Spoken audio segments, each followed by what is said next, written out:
runtii aniga waa ila fiican tahay. Mukhtaar Robow Abumansuur waa nin oday oo yaqaano oo goboladan taariikh ku leh oo runtii dad badan ay yaqaanaan. Marka haddii uu fikirka marka hore uu qabayna waxaan ka rajaynaynaa asigana inuu fikirka fiican oo ummadda dowladnimada iyo soomaalinimada leh inuu raaco.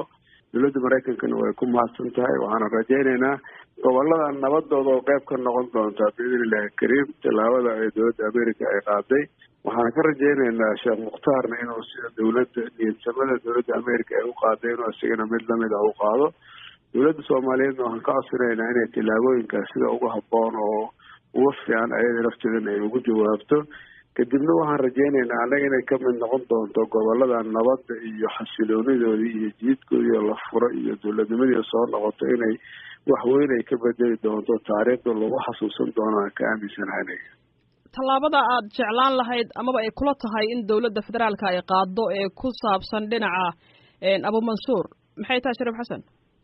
Abumansuur inay dowladdu ay soo dhaweyso sida dowladda United States bay u ogolaatay in laga qaado xayiraadda inay dowladda Soomaaliyeed arrinteeda inkastoo aan aaminsanahay markii horeba inay dowladda Soomaaliyeed ay ka shaqaysay haddana inay aada iyo aada u soo dhaweyso la xiriiraan Sheekh Mukhtaar iyo sidii arrintaa iyada ay dadkan iyo lisu waafajin lahaa oo lisu fahmi lahaa inay dowladda Soomaaliyeed ay ka shaqaysaan ka codsana. adiga kaalin intee la-eg baad ku lahayd in xayiraadda dowladda Maraykanka ay ka qaado Mukhtaar Robow Abumansuur? anigu hadda saasaan yeelay ma dhihi kare laakiin kolley uuna si niyaddeeda aada jecleed waa in laga qaado. aad baan u rabay aniga in laga qaado. waa garta hadda gobolkiibuu dhinac kaga sugan yahay kooxdii uu ka tirsanaana wuu ka soo go-ay dowladdii federaalka ahna weli ma gaarin dowladdaadii goboleedka koonfur galbeed Soomaaliyana weli xiriir toosa lama leh sidaan qiyaasayo. marka joogistiisa gobolka isagoo meel dhexe taagan culays intee la-eg way ku haysaa maamulkaaga?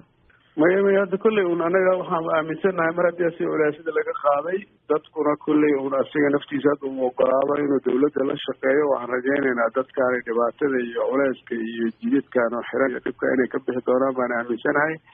anigana waan maqnaa hadda insha allah waa dardar gelin doonaa dowladda Soomaaliyeedna waan kala xiriiri doonaa.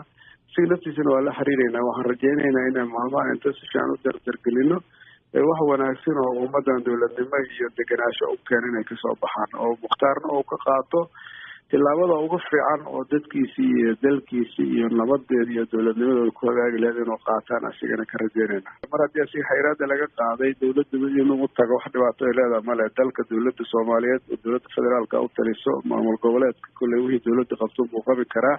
saas ay tahay laakiin dalku waa dalkiisa meel walbana waa u gudbi karaa meeshana wuu joogi karaa. wixii dowladda la garato unbaa la samayn doonaa. laakiin mar walba waxaan aaminsanahay in fikirkan isku soo dhawaashaha oo in inta aada loo fikiro oo aada loo wanaajiyo oo wax badan oo tari doono haddii si fiican loo isticmaalo.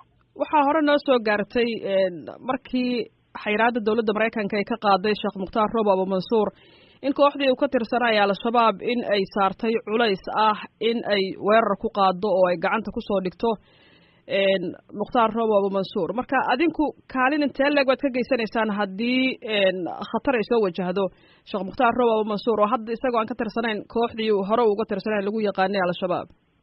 insha allah Sheekh Mukhtaar Robow oo joogo goboladan hadda inay hadda kooxdaas inta aadaan ay wax ka qaadi doonaan maba u malaynayo. haddii wax nooga baahdan waa kaalmayn doonaa laakiin waxaan aaminsanahay inuu isaga filaya.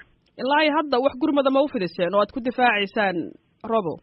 insha allah anigu intaan ka aaminsanahay asaas iga filan runtii meesha haddii mar uu goboladan uu joogo Sheekh Mukhtaar Robow goboladan gobol hadda inta lagu weeraro oo wax lagu yeelan kara inay tahay u malayn maayo haddii aysan dowladduba aysan ahayn koox isharuursatay oo tuuga oo meela ku dhuumaaleysanay inta u tagtay inay wax ka tari karaan u malayn maayo.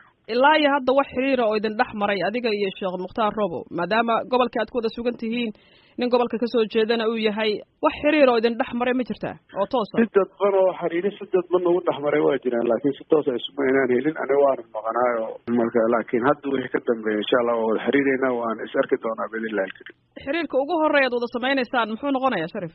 kolley sidii wax loo wanaajin lahaa buu noqon doonaa. haragaag sidii wax ku wanaagi lahaayeen oo dowladnimada iyo ay u hagaagi lahaayeen oo goboladan dadkooda ay u degi lahaayeen. goboladan waxyaalaha abaartan iyo u jilciyey oo dadka rafaadiyey waa kuwa dowladiidka oo ummadda ay ka shaqaysan lahayn oo ummadda isku xamari lahayihiin ummadda kaalmadii loo soo ogolaaday loo gaarsiin lahaa. marka sidii ay taas ku hagaagi lahayd baan ka hadli doonaa marka ugu horeyso. marka maadaama sheekh mukhtaar roobo abu mansuur uu yahay nin keligii ah inkastoo ciidamo uu wato muxuu ka bedeli karaa baad isleedahay xaaladda adag ee gobollada koonfur galbeed soomaaliya ka taagan ee abaarta ay ugu horreyso colaadda ay ku jirto baahida ay tahay muxuu ka qaban karaa baad isleedahay nin keligii wallahi waxaan isleeyahay ciidamo badan oo asigoo ku xiran oo dawladiidka ah oo ku xiran baa jiro marka ani waxaan isleeyahay mar hadduu asi kasoo go'o ciidankaas oo dhan baa meesha kasoo gii doono jidadku way furmi doonaan mar haddii jidadka furmaana dadka in la gaaro kaalmo la gaarsiiyaa la heli doonaa kadibna wax kalo inay development iyo horumar la gaarin way iska imaan doontaa wax baaqa